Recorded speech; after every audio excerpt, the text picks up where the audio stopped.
고위 모의고사 출제됐던 생산에 관한 기업의 의사결정 지문 보겠습니다. 일단 이 지문은 학생들이 굉장히 많이 어려워했고 많이 틀렸던 지문이고요. 어려웠던 요인을 살펴보면 첫 번째, 일단 지문 길이가 길었어요. 이렇게 그냥 쓱 보셔도 지문이 굉장히 길었고 긴데다가 정보량도 많았습니다. 그러니까 정보량이 많으니까 그거 소화를 못해가지고 허덕허덕거리셨거든요. 그래서 정보량이 많은 경제 지문에 어떻게 접근할 것인가 그걸 좀 공부를 해보도록 하고요. 그 다음에 문제도 오게 되면은 지금 여기 표 나와서 계산하는 문제가 있었거든요. 요런 문제. 그 다음에 그래프 보는 요 문제도 되게 좋았던 문제이고요. 심지어 얘는 보기를 가지고 이제 선지를 판단을 해야 되는데 정보가 좀 숨어 있었어요. 그래서 그거를 연결시켜서 푸는 능력까지 필요했습니다. 그런 지점들을 같이 공부를 좀 해보도록 하겠습니다. 자, 1문단부터 보시죠. 1번 문장에서는 뭐 합리적 선택해야 돼. 오키. 자, 2번 문장. 편익에서 비용을 뺀 순편익이 가장 큰 대안을 선택해야 된다. 자, 그럼 핵심적인 내용은 뭐냐면은 합리적 선택해야 되는데 합리적 선택이 뭔데? 순편익이 가장 커야 된다. 여기가 핵심적인 내용이에요. 근데 뭐가 있었습니까? 편익에서 비용을 뺀다라고 했으니까 요거 식이에요, 여러분. 수식을 문장으로 풀어놓고 있는 거거든요. 그러면 요거 손으로 표시를 해줘야 돼요, 여러분. 식이 나오면 문제에 반드시 출제가 됩니다. 그래서 이게 식이 나오는 지문은 식이 하나만 나오지 않고 여러 식이 나올 수 있거든요. 그러니까 식 나올 때는 여기 식 있었지? 편익 빼기 해서 이 글자 위에 에서에다가 빼기를 해주는 거야. 편익 빼기 비용 해주고 순편익 네모 박스에서 1문단에서 순편익을 도출하는 식이 있었어 라고 손으로 표시를 하는 겁니다. 그래서 이 식을 가지고 계산하는 문제가 나왔을 때 문제 보고 지문으로 다시 돌아와서 문제를 푸셔야 된다는 소리예요. 자, 두 가지 말씀드렸습니다. 첫 번째, 식 나오면 문제 나온다. 그래서 그 식 나왔을 때 손으로 빠르게 표시하고 넘어가라. 이해하셨죠? 자, 3번 문장입니다. 편익이란 이득으로 금전적인 것, 비금전적인 것 있대요. 자, 지금 보시면 편익에 대한 기본 개념 준 다음에 금전적인 거랑 비금전적인 거 있대. 그러면 편익에 금전적인 편익, 비금전적인 편익 이렇게 두 가지 제시를 한 거거든요. 이렇게 틀 딱 세워주시고 넘어가셔야 돼요. 비용이란 암묵적 비용 중에 가장 큰 거, 그러니까 암묵적 비용이 여러 가지가 있는데 그것 중에 가장 큰 거랑 명시적 비용을 합친 거래요. 그럼 여러분들 3번 문장, 4번 문장 사실은 패턴 똑같습니다. 편익이란 이런 건데 금전적 편익 있고 비금전적인 편익 있어. 비용에는 암묵적 비용 중 가장 큰 비용이랑 명시적 비용 있어. 지금 편익의 두 가지, 비용의 두 가지 제시했기 때문에 그거 두 가지 딱 짚고 넘어가셨어야 돼요. 머릿속이 다 온전히 안 넣으셔도 괜찮습니다. 5번 문장. 암묵적 비용은 포기한 다른 대안의 가치를, 명시적 비용은 진짜 준 돈을 말한다고 해요. 자, 그럼 1문단에서 제시하는 정보는요. 순편익은 편익 빼기 비용인데 편익에는 금전적인 거 비금전적인 거 있어. 비용에는 암묵적인 거 명시적인 거 있어. 이렇게 제시한 거거든요. 손으로 정리하니까 되게 별 내용 없죠. 근데 여러분들이 한정된 시간 안에 이 문단을 처음 보고 읽어야 되면은 지금 계속해서 개념을 제시하거든요. 2문단에서는 2번 문장에서는 순편익, 3번 문장에서는 편익, 근데 또 금전적인 거, 비금전적인 거, 4번 문장에서는 비용인데 암묵적 비용 중 가장 큰 거, 명시적 비용 이렇게 해서 막 계속해서 개념 정의의 방식으로 개념을 때려박고 있는 스타트 문단이에요. 여기서 혼이 나가시면 안 돼요, 여러분. 자, 1문단에서 정의의 방식으로 무엇이란 혹은 무엇이란 무엇을 말한다 이런 식으로 개념을 혹은 용어를 정의의 방식으로 계속 다다다다다다 때리는 스타트 문단이 있죠. 그럼 그때에는 뭘 제시하는지 순편익 네모박스, 편익 네모박스, 그 다음 금전적, 비금전적 밑줄, 비용 네모박스, 암묵적 비용 중 가장 큰 것, 명시적 비용 밑줄 해서 손으로 표시만 해두셔서 이 문단에서 뭘 제시하고 있었지? 순편익, 편익, 비용 요거 제시하고 있었지? 라고 손으로 표시만 해두시고 아직 본격적인 내용이 나오지 않았다. 지금 이 부분은 사전 정보를 제시하고 있다. 라고 마음을 좀 다스리셔야 돼요. 물론 이걸 가지고 문제 출제했고 문제 출제할 수 있지만 아직 본 게임이 나온 게 아니거든요. 여기서부터 머리가 너무 혼돈이 되고 쫄잖아요. 그럼 지문의 장악력이 떨어지게 되고요. 심리적으로 위축되게 되고요. 읽으면서 뭔 소리야 뭔 소리야 뭔 소리야 뭔 소리야 하면서 더 못 읽고 많이 틀립니다. 그래서 사전 정보, 정의의 방식으로 개념이나 용어를 다다다다다다 때리는 지문들은 사전 정보 나오는 부분이니까 표시하시고 넘어가시고 그 부분이 필요한 부분이 나온다면 다시 올라가셔서 확인하는 식으로 처리를 하시면 될 것 같습니다. 자, 이 문단 가시죠. 순편익은 한계 편익과 한계 비용이 같을 때 가장 커지는데, 야, 한계 편익이 뭔데? 어떤 선택에 의해 추가로 발생하는 편익이며 한계 비용은 그 선택에 의해 추가로 발생하는 비용이다. 자, 그래서 한계 편익과 한계 비용의 개념을 설명해주고 용어를 설명해주고 있는데요. 다른 지문에 비해서 비교적 불친절한 설명인 것 같아요. 근데 예시를 잘 들어주고 있습니다. 예를 들어 볼펜 한 개 더 살까 말까 라고 할 때 소비자의 한계 편익은 볼펜 한 개 더 샀는데 얻는 만족감이며 한계 비용은 한 개 더 살 때 추가로 드는 비용이다. 자, 그럼 지금 여기서 핵심 정보 뭡니까? 순편익이 가장 커질 때에는 한계 편익과 한계 비용이 같을 때야. 한계 편익이나 한계 비용은 뭐야? 하나 더 살 때 들어가는 비용, 그 다음에 얻을 수 있는 편익을 말해. 라고 해서 여기까지도 사전 정보의 느낌이죠. 아직 무슨 말하고 싶은지 잘 모르겠어요. 지금 1문단, 2문단까지 읽어가면서 하고 싶은 말은 순편익이 가장 크다 그 얘기인 것 같아요. 순편익이 가장 클 때 편익 빼기 비용이야. 순편익이 가장 클 때 한계 편익과 한계 비용이 같아. 그래서 순편익이 가장 크다 이 얘기를 지금 계속 하고 있거든요, 여러분들. 그러면서 용어 설명을 계속 하고 있어요. 그러면 진짜 하고 싶은 말이 뭐지? 라는 그 생각을 하면서 그 촉을 좀 세워가면서 계속해서 독해를 해나가셔야 됩니다. 자, 3문단. 기업은 상품을 얼마나 생산하면 이윤을 극대화할 수 있을지 끊어주시고 드디어 하고 싶은 말 나온 겁니다. 자, 상황 제시됐죠. 이 지문에서 기업이 이윤을 극대화하기 위한 상품 생산량을 말하고 싶은데 그때 고려할 게 뭐야? 한계 비용과 한계 수입을 고려할 거야. 그래서 한계 비용이 뭔지 물론 소비자 입장에서 설명했지만 그리고 한계 수입이 뭔지 좀 이따 설명할 거야. 이런 식으로 지금 위에서는 앞으로 내가 전개하기 위해서 필요한 용어들과 개념들을 사전 정보로 제시해주고 3문단으로 와서 진짜 하고 싶은 말을 지금 제시를 하고 있습니다. 자, 기업 입장에서 기업 입장입니다. 여러분들 경제지문 법지문도 마찬가지예요. 그러니까 사회지문 읽으실 때는 항상 누군가의 입장인지를 잘 보셔야 됩니다. 갈게요. 기업 입장에서 한계 비용은 하나 더 만드는데 추가로 드는 비용이며 한계 수입은 하나 더 만들어 팔 때 추가로 얻는 수입이다. 그래서 한기회라고 하는 단어가 우리 일상적인 용어로는 리미트의 뜻이지만 하나 더 만들 때 드는 비용, 하나 더 팔았을 때 받을 수 있는 수입 이렇게 생각을 해주시면 좋을 것 같아요.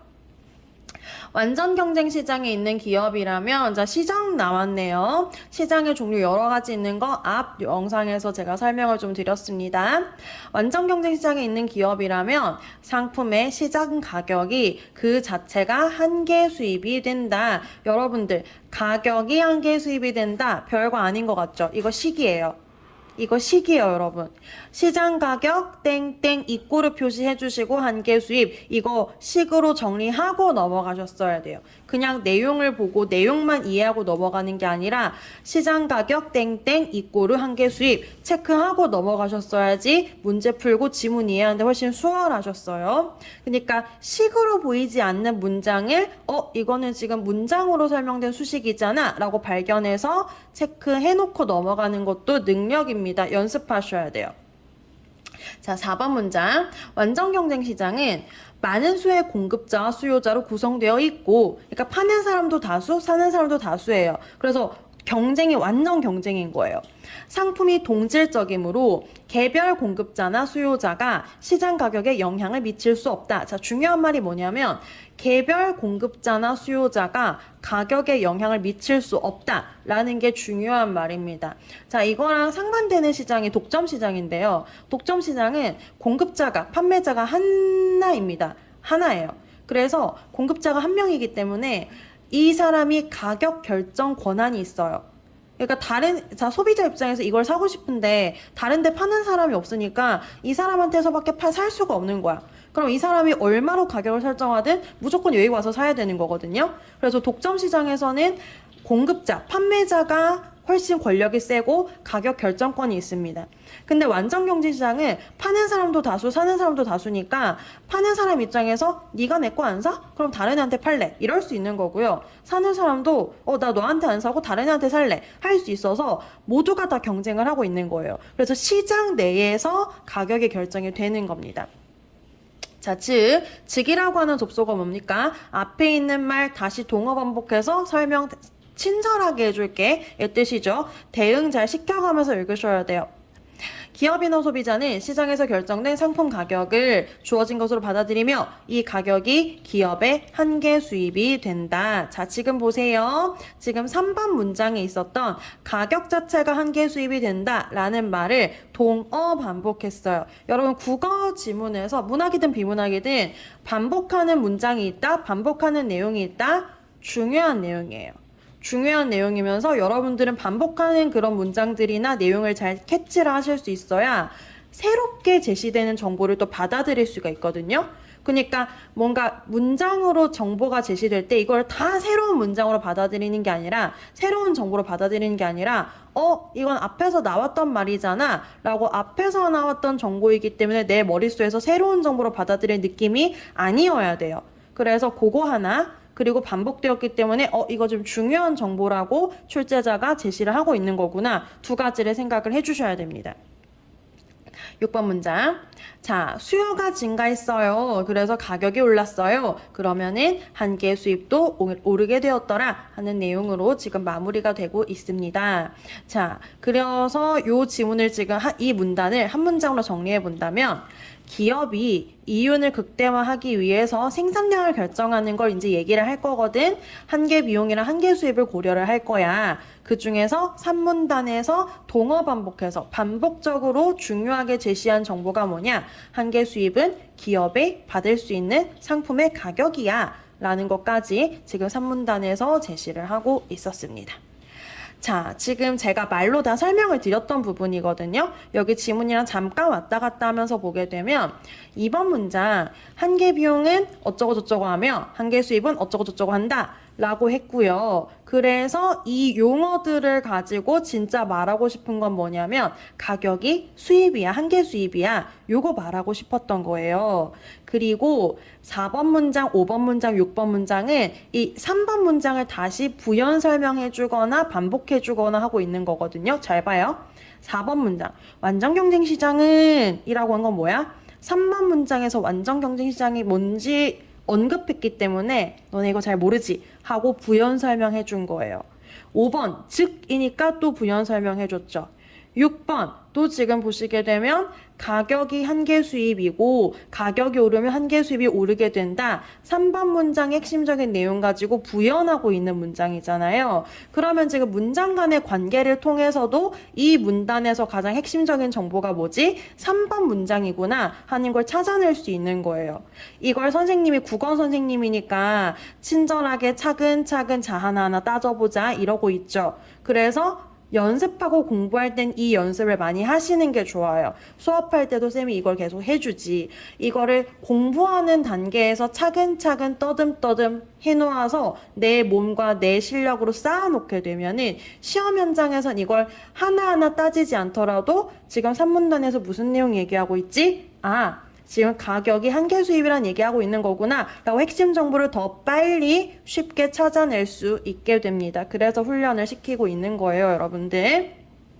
지금 여러분들 보시게 되면 1문단부터 순편익, 편익, 비용, 한계 편익, 한계 비용 용어들, 개념들을 때려주고 있기 때문에 정보량이 많다고 느껴질 수 있는데 그럴수록 사전 정보야. 이건 내가 나중에 다시 찾아와야 되는 정보야. 손으로 처리할 정보와 내 머릿속에 넣어야 될 핵심적인 내용을 구분해가면서 읽는 능력이 필요해요, 여러분들. 정보량에 압도당하시면 안 됩니다. 정보량이 많으면 많을수록 손으로 처리할 정보와 내 머릿속으로 처리할 정보를 구분해가면서 읽는 능력이 필요하다는 말씀이에요. 자, 4문단 가겠습니다. 생산을 계속할 때 손실이 발생하는 상황이 아니라면 기업은 한계 비용과 한계 수입이 일치하도록 생산량을 조절해 이윤을 극대화할 수 있다. 자, 지금 보시게 되면은 3문단의 1번 문장 얼마나 생산하면 이윤을 극대화할 수 있는지에 대해서 말을 하겠대. 그리고 그에 대한 답이야. 얼마나 생산할 거야? 한계 비용과 한계 수입이 일치하는 지점까지 생산하면 그때 기업의 이윤이 극대화되는데 라고 답이 나온 거예요. 그러면 이 문장은 앞문단과 연결시켜서 읽어야 됐던 문단이다. 이렇게 볼 수 있겠죠. 자, 그럼 일치하지 않는 상황이 2번 문장과 3번 문장이에요. 한계 비용이 한계 수입보다 더 커? 그럼 비용이 더 많이 들어가고 있는 상황이죠. 그러니까 좀 줄여서 생산해야 되는 거야. 좀 줄여야지 이윤이 늘어나는 거예요. 한계 수입이 한계 비용보다 더 커? 그럼 무슨 소리예요? 들어간 돈보다 내가 벌어들이는 돈이 더 많다는 소리고요. 근데 일치하지 않으니까 더 많이 생산을 해도 된다는 소리거든요. 그러면 더 많이 생산해서 비용을 끌어올리는 겁니다. 그러면 올린 만큼 일치하는 지점에서 이윤을 더 증가시킬 수 있더라 하는 얘기가 4문단에서 제시가 되고 있죠. 자, 그런데 여러분들 비문학 읽으실 때 접속어를 좀 많이 간과하시는데 생각보다 접속어는 너무나 유용한 힌트입니다. 그래서 내용의 흐름이 이렇게 연결된지 잘 보세요. 지금 보시게 되면 우리가 4문단 읽을 때는 3문단의 내용과 이어져서 4문단까지 이렇게 이어져 오죠. 그러면 우리의 머릿속 논리적 흐름도 이렇게 이어져 가지고 내용을 지금 정리를 해가면서 읽는 거예요. 근데 접속어에서 그런데 이러면 이제 끝났어. 이제 새로운 거 할 거야 라고 해서 여러분들 머릿속의 논리적 회로도 전환 이런 느낌으로 한번 끊어주시면서 읽어주는 흐름이 필요합니다. 그런데 이윤이 남는 게 아니라 앞에까지는 이윤 얘기했어. 얼마나 이윤을 극대화할 건가. 근데 손실을 볼 수도 있기 때문에 어떤 상황에서 손실이 발생하는지 판단하는 것도 기업 입장에서 중요하다. 여러분들 비문학, 사실 문학도 특히 현대시가 그런데요. 보조사에서 우리는 많은 힌트를 받을 수 있습니다. 언제 손실이 발생하는지 판단하는 것도 라고 한 건 뭐냐면은 내가 이미 앞에서 기업 입장에서 중요한 판단에 대해서 하나 얘기했다. 그리고 also 추가로 중요한 판단에 대해서 들어온 거야. 요 힌트거든요, 여러분들. 그래서 여기서 정보량이 압도돼서 이러면서 읽으시면 안 되고 끊어가면서 앞에까지 무슨 내용 나왔지? 이제 무슨 내용 얘기하는 거지? 흐름을 잘 조절하시면서 읽는 게 중요해요. 2번 문장 가겠습니다. 이때 고려할 수 있는 게 평균 비용이래요. 자, 지금 뭔 비용 너무 많이 나오고 있죠? 한계 비용, 그 다음 총 비용 되게 많이 나오고 있었는데 체크 잘 해가면서 읽으세요. 머릿속에다 넣을 수 없다면은 손으로 잘 표시를 하시면서 가는 게 좋습니다. 평균 비용은 어떤 양의 상품을 생산하는 데 투입된 총 비용을 생산량으로 나눈 것으로. 자, 그럼 여러분들 요것도 뭐예요? 식이에요. 문장으로 제시한 식입니다. 선생님 같은 경우에는 요렇게 나누다라고 할 땐 요렇게 빗금을 그어주거든요. 그래서 분모 분자, 이거는 지금 분수야. 요렇게 표시를 하면서 읽는 편이에요. 4번 문장입니다. 총 비용은 다시 고정 비용과 가변 비용으로 구분된대요. 지금 보시게 되면 1문단에서부터 편익에는 요런 거 있어. 비용에는 요런 거 해서 계속 나누고 있죠. 그리고 여기서도 보시게 되면 총 비용이 이렇게 나뉘어져. 그래서 이렇게 나눌 때는 머릿속으로 체계를 잘 세워두셔야 된다는 소리예요. 한계 비용이 가변 비용에만 영향을 받는 것과 달리 아까 한계 비용 뭐였습니까? 읽으면서 뭔 소린지 모르겠으면은 아까 한계 비용에 대해서 설명했었는데 체크한 부분으로 넘어와서 확인을 하셔야 돼요. 3문단 2번 문장 보시면 한계 비용이 뭐야? 하나 더 만들 때 추가로 드는 비용이니까 그게 지금 가변 비용, 그래서 하나 더 만들 때 변동적인 비용을 얘기를 하는 거구나. 거기에 영향을 받는데 평균 비용은 고정 비용, 가변 비용 모두 영향을 받는구나. 고정 비용은 생산량에 따라 변하지 않고 크기를 유지하는 비용을, 그러니까 초기에 들어간 비용이나 그래서 임대료 같은 것들 얘기하는 거예요. 그러니까 몇 개를 더 만들든지 상관이 없는 거예요. 그래서 생산량에 따라 변하지를 않죠. 근데 가변 비용은 생산량에 따라 달라지기 때문에 아까 한계 비용이 뭐였습니까? 하나 더 만들 때 추가로 드는 비용이었잖아요. 그러니까 생산량에 따라 달라지는 비용에만 영향을 받겠죠. 그래서 뭐 재료비 혹은 추가 비용 이런 것들을 말한다. 이렇게 볼 수 있겠습니다. 그러면 지금 여러분 이게 선생님이 설명하고 있으니까 그런갑다 하면서 읽는데 여러분들은 문단별로 이렇게 압축적으로 이렇게 꽁꽁꽁 짚어가면서 읽어야 돼요. 정보량이 많을수록. 지금 마달락에서 정보가 다다다다다다 왔지만 뭔 소리 하는 거야? 이 생각을 해야 돼. 뭔 소리 하는 거야? 손실이 언제 발생하는지 판단할 거야. 그때 평균 비용을 고려할 거야. 근데 평균 비용은 뭔데? 고정 비용, 가변 비용 모두 영향, 이런 식으로 지금 갔던 거거든요. 그래서 핵심적인 내용은 요거였던 거예요. 이해되시죠? 자, 그렇다면 기업은 손실이 언제 발생할 수 하는지 평균 비용을 통해 어떻게 알 수 있을까? 님들아 봐봐라. 지금 마달락 1번 문장 보게 되면 손실을 볼 때 언제 손실이 발생하는지 판단할 거야. 그때 참고하는 게 평균 비용이야. 그리고 그와 관련된 개념 두두두두 이렇게 됐었거든요. 그리고 연결지어서 기업이 손실이 발생하는지 평균 비용을 통해 어떻게 알 수 있을까? 동어 반복하면서 내용 이어집니다의 힌트인 거예요. 이해되시죠? 그래서 어떻게 알 수 있는데? 완전 경쟁 시장이 있다고 가정해보자. 그럼 이 지문 전체는 완전 경쟁 시장을 가정하고 있네요. 자, 이 기업은 평균 비용을 가격과 비교해보고 가격이 평균 비용 곡선의 최저점에도 미치지 못한다면 얼마든지 그 가격에 팔아봤자 내가 들어간 비용이 더 많네 라고 해서 손실을 피할 수 없다고 판단한대요. 자, 다시 1번 문장 가세요. 언제 손실이 발생하는지 판단해요. 그에 대한 답. 가격이 평균 비용 곡선의 최저점에도 미치지 못한다면, 자, 이 내용이 완벽하게 이해가 안 됐을 수도 있어요. 여러분들 지문을 읽으면서 이거 뭔 소리인지 모르겠네 하는 부분이 있을 수 있거든요. 그럴 때는 문제를 믿으세요. 출제자가 지문에서 조금 불친절하게 설명한 부분들은 문제에서 정보를 추가적으로 주는 경우가 많기 때문에 문제 풀다 보면 좀 더 알 수 있을 듯? 약간 이러고 넘어가는 것도 필요해요. 정보의 위치만 잘 체크를 해주시면 됩니다. 4번 문장. 그렇다면 투입된 총 비용을 정부 회수해서 지금 접자. 지금이라도 접는 것이 그나마 손실을 덜 발생시키는 거야 라고 생각한다는 거예요. 5번.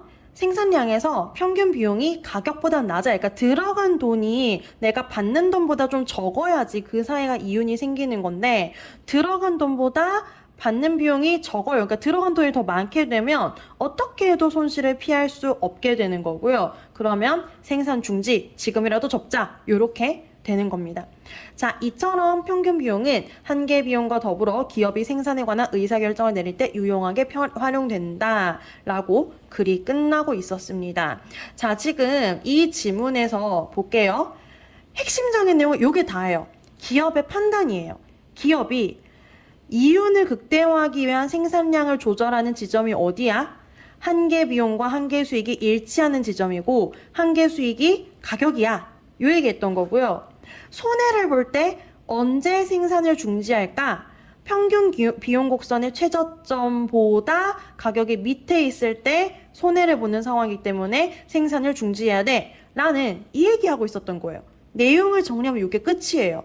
근데 여러분들은 시험 현장에 만약에 이걸 시간 재고 정말로 그 80분의 시간 내에서 시험 문제를 푸셨다면은 정보량이 왜 이렇게 많아? 이 내용이 머릿속에 정리가 안 되는 거야. 사전 정보가 너무 많아서 그렇거든요, 여러분들. 그래서 지금 용어를 제시할 때에는 이 용어는 그 다음에 이 출제자가 지문을 구성하는 선생님께서 진짜 하고 싶은 말이 있는데 그걸 설명하기 위해서 사전 정보를 제시하는 거야. 이건 핵심적인 내용은 아니야 라고 생각하면서 좀 더 핵심적인 내용과 혹은 좀 덜 중요한 내용을 구분을 해가면서 읽는 것이 굉장히 중요하다. 자, 보세요. 이 글 전체였는데 다달락 라달락 묶어가지고 어떻게 생산을 하면은 이윤이 가장 극대화될까 얘기했던 거예요. 마달락 바달락 묶어가지고 언제 생산을 중지해야지 손해를 최소화할 수 있을까 얘기한 거예요. 그리고 1문단, 2문단은 뭐예요? 이 지문에 필요한 기본적인 용어와 개념을 제시한 거예요. 무슨 말인지 이해되세요? 자, 문제 갑시다. 그래서 지문이 이 정도 이해됐다고 해도 문제 풀이는 쉽지 않았습니다. 저랑은 요 4번으로 돼 있는 그 당시 19번으로 출제됐던 문제랑 6번이라고 돼 있는 요 20번으로 출제된 문제 요 두 개를 보겠습니다. 왜냐면 지금 화면 좀 키워드리면은 얘가 정답률 43%, 얘가 정답률 41%로 어려워했고 많이 틀렸던 문제입니다. 자, 여러분들 지금 최근 수능 기출 있죠? 평가원 기출. 평가원 기출은 지문의 길이가 점점 짧아지고 있습니다. 그래서 그럼 지문 짧으면 쉽나? 아니야 얘들아. 부연 설명을 친절하게 해주지 않기 때문에 훨씬 더 불친절해요. 한 문장 한 문장에 정보량이 굉장히 압축되어 있기 때문에 훨씬 더 어렵습니다. 자, 우야든도 지금 우리가 보고 있는 건 고2잖아. 교육청 지문이잖아. 교육청 지문 가지고 연습을 하는데 지문의 길이가 길다 라고 하지. 그러면은 문단을 읽어가다가 글 전체를 읽어가다가 내용이 끊어지는 부분 있지. 예를 들어가지고 우리 아까 봤잖아. 1, 2문단까지는 사전 정보. 그 다음에 3, 4문단까지는 이윤을 얼마나 극대화하는지에 대한 생산량. 이렇게 해서 읽어 나가다가 내용이 전환되는데 싶은 부분이 있으면은 끄는 다음에 문제풀이를 하러 가는 것도 추천을 드리고요. 특히 4번 문제처럼 A를 참고할 때라고 해서 지문의 영역을 딱 설정을 해주잖아요. 그러면은 그 다음 부분까지 가지 않고 일단 A까지만 읽은 다음에 여기에서 읽고 문제로 바로 넘어갈까 하는 것도 추천을 드릴게요. 근데 이걸 다 쓸 수 있느냐라고 하면은 사실은 최근 평가원 기출에서는 거의 쓰기 힘든 방법이기는 해요. 선생님 그러면은 교육청 기출은 망고 쓸데없나요? 절대 그렇지 않습니다. 독해력을 잘 키워놔야지 고3 가가지고 더 어려운 평가 기출 풀 수 있는 거예요. 말도 안 되는 시건방 떨지 마시고. 자, 다시 말씀드릴게요. A 단락으로 문단 묶여져 있죠? 그래서 지금 내용이 여기서 끊어졌네? 이것만 가지고 문제 한번 풀어볼래? 했으면은 여기서 끊고 바로 문제 풀러 갔어도 괜찮았겠다 라고 말씀을 드리는 거예요. 자, 와볼게요. 그리고 위에 지금 사례 제시하고 표 주고 있었습니다. 제가 지금 문풀 수업할 때마다 말씀을 드리고 있는데 보기가 제시되면은 1, 2, 3, 4, 5 선지 내려가기 전에 보기에 있는 정보는 최대한 소화하고 내려가시라는 말씀을 계속 드리고 있어요. 자, 가볼게요. 3,000원을 가지고 가게에 간 갑은 각각 1,000원인 땡땡 과자, 땡땡 음료수를 모두 사고 싶지만 그럼 하나씩 사면 지금 2,000원인 거죠. 자, 먼저 땡땡 과자 소비량의 합리적 선택을 통해 결정하기로 했다. 과자 소비량에 따른 비용과 편익은 아래 표와 같다 라고 해서 비용, 편익, 순편익 계산하는 게 나올 거예요. 여러분 지금 보시면은 자, 이 표에서 비용과 편익만 제시하고 있잖아요. 그러면 출제자가 숨겨놓은 정보가 있는 거예요. 비용과 편익을 통해서 우리는 뭘 계산할 수 있습니까? 순편익을 계산할 수 있어요. 이걸 계산할 수 있다는 거 알려면 아까 A 단락 읽으면서 식에 나왔던 거 있죠? 비용에서 편익에서 비용 빼면 순편익이야 나왔던 그거 있잖아요. 그걸 식으로 정리하면서 왔어야지 아까 편익 빼기 비용이 순편익이었는데 하고 이거를 계산해놓고 선지로 내려갈 수가 있다는 거예요. 뭔 말인지 이해되시죠? 자, 계속 갈게요. 비용에는 갑이 과자 소비로 포기한 음료수 소비의 가치. 선생님 문제 풀면서 포기한, 이게 포기라는 말이 너무 크게 확 오잖아. 포기한 이라는 걸 보는 순간 아까 지문에서 이런 말 있었던 것 같은데? 하고 가서 확인했어요. 자, 아까 우리 1, 2문단 읽을 때 여러 개의 용어를 다다다다다다 제시하고 있었기 때문에 머릿속에 그걸 다 정리하고 올 수 없었어. 그럼 손으로 표시하고 오기로 했었잖아. 그래서 포기한 가치가 뭐였지? 하고 봤더니 그게 암묵적 비용이구나. 암묵적 비용을 이런 식으로 사례를 적용해서 풀어서 설명을 하고 있구나 라는 거 알 수 있습니다. 자, 그리고 편익은 과자 소비의 만족감을 고려해서 과자를 사기 위해 갑이 지불할 마음이 있는 최대한의 금액이라고 하니까 마음이 뭡니까? 비금전적인 편익이잖아요. 그래서 사례에서 이렇게 적용해서 주는 말을 지문에서 제시한 용어로 치환하실 수 있어야 돼요. 자, 그래서 여러분들이 문제 풀러 내려가기 전에 요거 지금 명시적 비용이구나. 요거 지금 암묵적 비용이구나. 요게 지금 비금전적 편익을 요렇게 풀어서 설명하고 있구나 라고 이해하시고 확인하신 다음에 지문에 있는 용어로 치환을 하셨어야 돼요. 그리고 제 욕심입니다만 순편익 계산하고 내려갔었으면 좋았을 것 같아요. 그리고 명시적 비용과 암묵적 비용의 합이라던가 한계 비용과 한계 편익의 계산이라고 하는 건 요 정도는 당장 문제에서 필요했던 정보인가 긴가민가 했을 수 있으니까 얘네들을 문제 풀면서 계산을 했다 치더라도 순편익 정도는 계산을 하고 가시는 게 좋지 않았을까라는 생각이 들어요. 근데 여러분들 지금 이게 우리가 일상적으로 생각하는 그런 상식적 내용이 아니잖아요. 무슨 소리냐면은 과자 하나 사는데 솔직히 돈 1,000원 줬는데 왜 비용이 2,500원이야? 편익은 또 왜 4,000원이야? 하는 게 우리의 일상적 상식과 일치하지 않는 수치죠. 그러니까 이게 더 납득도 안 되고 이해도 안 되고 이러면서 갔던 가능성이 컸을 거라고 생각해요. 자, 그걸 연습을 좀 해볼게요. 1번. 갑이 과자 소비에서 얻는 순편익은 1번 선지의 키워드 뭡니까? 지금 순편익이고요. 1번 선지의 키워드는 지금 순편익입니다. 그러면 여러분들 저는 순편익 계산하고 왔었는데 만약에 순편익 계산하고 안 나왔다? 그럼 순편익 계산해야지. 그래서 4,000원 빼기 2,500원, 7,500원 빼기 5,500원, 9,500원, 9,000원 해서 순편익 계산해야지. 그래서 계산했더니 3개 살 때보다 하나 살 때 더 크다는 것 확인할 수 있었죠. 괜찮죠? 자, 2번 볼게요. 갑이 과자 소비량을 합리적으로 선택했어. 합리적으로 선택하는 거 뭐였습니까? 순편익이 가장 클 때였어요. 그러면은 과자 2개 샀을 때인데 출제자 이걸 한 번 더 꼬았다? 과자 2개 샀다라고 말하는 게 아니라 음료수 1개 값이 남았다고 하는 건 사실 한 번 더 꼰 거야. 과자 2개 사서 2,000원 줬어를 얘가 처음에 3,000원 들고 갔었잖아. 근데 지금 2,000원 주고 과자 2개 샀으니까 지금 음료수 1개 값 1,000원이 남았겠지? 라고 한 번 더 사고를 하게끔 꼬았던 선지예요. 이해되시죠? 근데 합리적 선택에서 순편이 2,000원까지 한 다음에도 이러고 어리버리 했을 수 있어요. 3번. 갑이 과자 소비량을 0개에서 1개씩 늘릴 때마다 얻는 한계 편익은 지금 3번 선지는 한계 편익 물어보고 있었습니다. 그러면 우리가 한계 편익 계산을 했었어야지. 그래서 한계 편익이 뭐였습니까? 하나 더 증가할 때 늘어나는 편익이었죠. 그럼 이렇게 계산해주면 되잖아요. 그래서 하나 사면 4,000원 증가, 하나 사면 7,500원에서 4,000원 빼면 3,500원. 그리고 3개 사면은 9,500원에서 7,500원 빼니까 2,000원. 그래서 증가할 때마다 4,000원, 3,500원, 2,000원 증가하고 있죠. 그럼 뭔 소리야? 이제 우리는 문제 다 풀고 공부하는 단계니까 조금 더 생각을 해보자는 거야. 하나 샀을 땐 졸라 기뻐.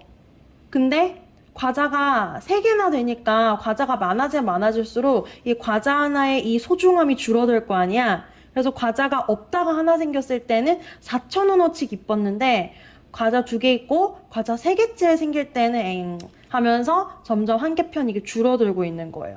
보이시죠? 그래서 3번도 적절. 4번.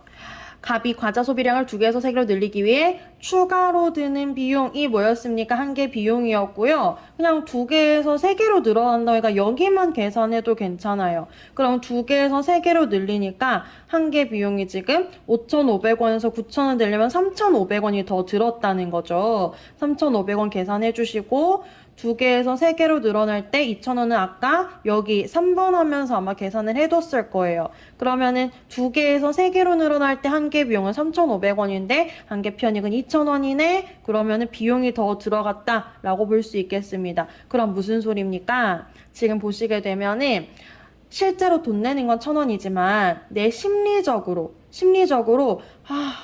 아이스크림 살 걸. 과자만 너무 많네? 이 마음이 과자만 많아질수록 커진다는 거죠. 그게 지금 암묵적 비용으로 들어가고 있는 거잖아요. 무슨 말인지 이해되시죠? 자, 답이 5번이었습니다. 볼게요. 갑이 과자를 사기 위해 포기한 음료수 소비의 금전적 가치. 자, 요거 뭐야? 암묵적 비용인 걸로 지문에서 제시했던 용어로 치환하실 수 있었어야 되고요. 그걸 다시 또 한 번 자, 여기에 지금 비용이 2,500원이라고 제시되어 있지만 나는 사실은 돈을 1,000원 냈어. 그러면 내 심리적인 암묵적 비용이 1,500원이야 라고 요거 계산이 되셨어야 돼요. 근데 요게 우리가 일상적으로 받아들이는 어떤 관념과 차이가 있기 때문에 조금 쉽지 않았을 거라고 많은 학생들이 쉽지 않아 했던 부분입니다. 그래서 여기 지금 비용이 9,000, 그러니까 이런 게 우리 일상적인 생각은 뭐예요? 과자 3개 사는데 3,000원 들었어? 했는데 왜 비용이 9,000원이야? 뭐요? 이 6,000원, 나머지 6,000원은 암묵적 비용인 거죠. 사지 않은 아이스크림이 내 마음속에 남아있는 가치가 6,000원이나 됐던 거예요. 그죠? 자, 그래서 지금 요건 뭐예요? 암묵적 비용 얘기하는 거고요. 과자를 구입한 개수가 늘어날수록 과자 하나 샀을 때는 2,000원어치 음료수를 살 가능성이 있으니까 그래? 이러고 넘어가는데 과자만 3개를 다 사버리게 되면 음료수 살걸 과자 한 밖에 없잖아 하면서 이 아이스크림 아니고 참 음료수죠, 여러분들. 음료수가 내 마음속에 가지는 가치가 점점점 커지고 있는 겁니다. 수치적으로 봐도 1,500, 3,500, 6,000으로 점점점 커지고 있는 것 확인하실 수 있습니다. 자, 보세요. 쉽지 않았어요. 쉽지 않았고 A 단락을 가지고 있기 때문에 그래서 뒤에 뭐 기업의 한계 비용이라던가 뭐 그런 거 솔직히 몰라도 이 4번 문제는 풀 수 있었거든요.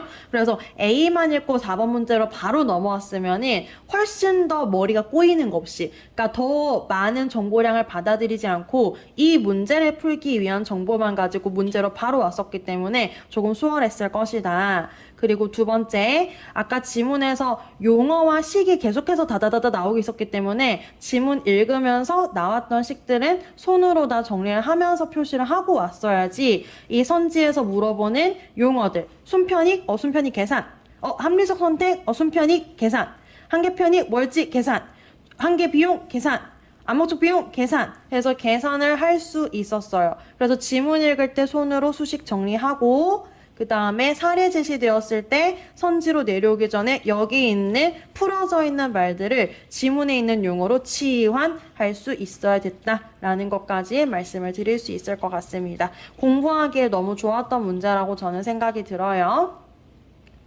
6번 문제 보겠습니다. 자, 보기를 보시면은 우리가 글로만, 그러니까 지문에선 그래프 제시 안 됐었죠. 글로만 제시됐는데 이제 그래프가 제시가 된 거예요. 그래서 한계 비용 곡선, 평균 비용 곡선 나왔습니다. 자, 다시 와볼게요. 여러분, 이 지문 다 읽고 문제를 푸셨더라면은 이 지문을 한 문장으로 요약해봐 하면 요거거든요. 밑줄 쳐져 있는 이 기억 문장. 다시요. 우리 아까 3, 4문단 합쳐가지고 한계 비용을 가지고 얼마나 많이 생산할까? 그 다음 5, 6문단 가지고 평균 비용 가지고 언제 생산을 그만둘까? 그 얘기하고 있었잖아요. 그래서 그걸 한 문장으로 정리하면 요 기억 문장이었어요. 평균 비용과 한계 비용을 통해 기업이 의사결정을 내리더라. 요거였단 말이에요. 그래서 핵심적인 비용이 2가지, 이렇게 2개가 나왔던 거죠. 그리고 2개에 대한 그래프가 따란 이렇게 제시가 됐던 거예요. 그죠? 자, 그리고 설명 보세요. 생산량 Q0에 있습니다. 그리고 가격은 P0에 있습니다. 이 기업은 언제나 회수할 수 있고 생산량이 모두 판매가 된다고 전제하고 이제 보도록 한대요. 자, 1번 선지요. 이 문제가 왜 어려웠는지 이렇게 좀 해야지 좀 보시죠. 보이시죠? 왜 어려운지 볼게요. 1번 선지 볼게요. 생산량을 Q0로 유지하면 여기에 여기 세로 줄입니다. 평균 비용이 한계 수입보다 자금으로 했을 때 했을 때, 자, 그래프 봐서 평균 비용 곡선 가서 확인했어요. 오키, 오키. 그리고 한계 수입 보려고 왔더니, 그래프에 한계 수입이 있어, 없어? 없어. 그러니까 그래프 내에서 뭔가 비교를 하려고 봤더니, 평균 비용이랑 한계 수입이랑 비교해야 되는데, 한계 수입이 없어. 없어, 뭐 없어. 그래서, 평균 비용이 한계 수입보다 작다는 걸 어떻게 알아야 되지? 하고 왔던 게 혼란이었어요. 자, 그러면 출제자가 여러분들한테 작두타라고 하는 거 아니거든요. 어떻게든 지문에 근거를 줬을 거란 말이에요. 보기를 가지고 그래프를 가지고 1번 선지를 판단하려고 봤더니 1번 선지에 한계 수입이란 말이 없어. 이상하다. 한계 수입 어떻게 판단해야 되지?